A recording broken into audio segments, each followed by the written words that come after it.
डह डह खरारे school आगे ठिया होइछंती छात्र छात्री हो हला पाटी तुंडरे कंपुछि पूरा परिवेश। ए दृश्य होछि भद्रक जिला नायकण डेही पंचायत करंजवाड़िया उच्च विद्यालय शिक्षकों बदली को विरोध और नूतन शिक्षक दाबी रे आज छात्र छात्री मानक पक्षर फाटक ताला पकाई धारणा रे बसिछंती छात्र छात्री। ए विद्यालय रे प्रथम श्रेणी ठेरू दशम श्रेणी पर्यंत समुदाय 720 जन छात्र छात्री पाठ पढ़ुछंती। हेले एते पिलांकु पाठ पढ़ाइबा पई 18 जन शिक्षकर आवश्यकता थिबा स्थले मात्र 6 जन शिक्षक अछंती। एई 6 जन शिक्षक मध्यरु हिंदी संस्कृत रे मात्र जणे एवं खेल शिक्षक मध्य जनकु नै समुदाय 6 जन मात्र शिक्षक अछंती। हेले प्रतिवर्ष ए विद्यालय रे A1 ने बहु पिला उत्तीर्ण हेउथुवा बेले चलित वर्ष केही भी A1 पाई पारु नाहंती। विद्यालय रे शिक्षक अभाव अच्छा बहुत कम शिक्षक आम क्लास रे पढ़ाई बहुत असुविधा होची आउ गोटे क्लास हेला 5टा क्लास फांका पड़ुची तथापि आमर माने जेतिकी शिक्षक थिले तांकर अधा शिक्षक को ट्रांसफर कर दउचंती किंतु आम विद्यालय को कोन पई काहा को ट्रांसफर करू नाहंती।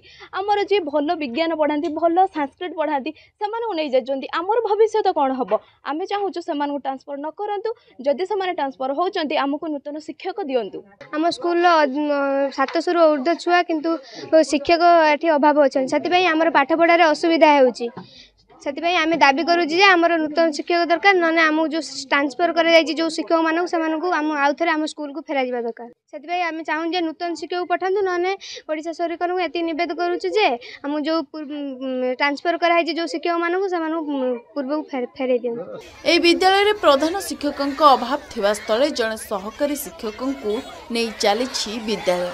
एहाकु नहीं अभिभावक माने बारंबार डीओ ठारू आरंभ करी बीओ पर्यंत जणाइथिले मध्य कोनोसी सुफल मिली पारु नाही।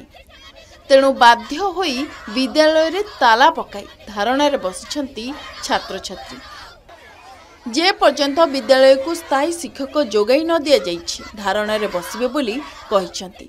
शिक्षक अभाव रो भल पाठ पढ़ा जाउ नाही आमे परीक्षा रे कोन करिउ बोली कहिछंती छात्र छात्री। प्रधान शिक्षक सीआरसीसी एवं अभिभावक मान तरफ खबर पाई तुरंत अधिकारी को अवगत करूँ। उच्च पद अधिकारी निर्देश अनुसार मु विद्यालय आसिक पहुँचली। पहुँचला पर अभिभावक एवं छात्र छात्री प्रधान शिक्षक समस्त सहित आलोचना कलापर प्रमुख दाबी गुड़िक शुणिली और देखिली सबू यथार्थ अटे और से उपस्थित अधिकारी को अवगत कली डिमांड बाबद और प्रतिश्रुति पाइला प्रमुख दाबी मध्यरु तुरंत जड़े शिक्षक विद्यालय को दवापाई प्रतिश्रुति दिगला। खूब शीघ्र आज कि गोटे दिन 2 दिन भितर कि आज चेष्टा करूँ आणिक ये पहुँचाई से भाई प्रतिश्रुति पाइला अभिभावकों सहित कथा हूँ। विभिन्न विद्यालय से चाहूँगी शिक्षक अनुपात केते रहा दरकार से तो जानी ना शिक्षक मैंने जानते ऑफिसर जानते अधिकारी जानते भाव जोड़े जोड़े किए ट्रांसफर हो गला आम स्कूल नहीं गले आम स्कूल कह दि जाऊ साधारण भाव में कतरा उठू जन टीचर को रिसेंटली ट्रांसफर कराई तेणु से भावुँ आम टीचर क्या नहीं आम दि जाऊ तेणु जो असंगति थिला आलोचना समाधान कली।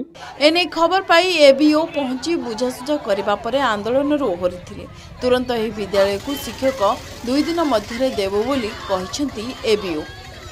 भद्रक वासुदेवपुर सत्यकांत नायकों रिपोर्ट के न्यूज ओडिशा।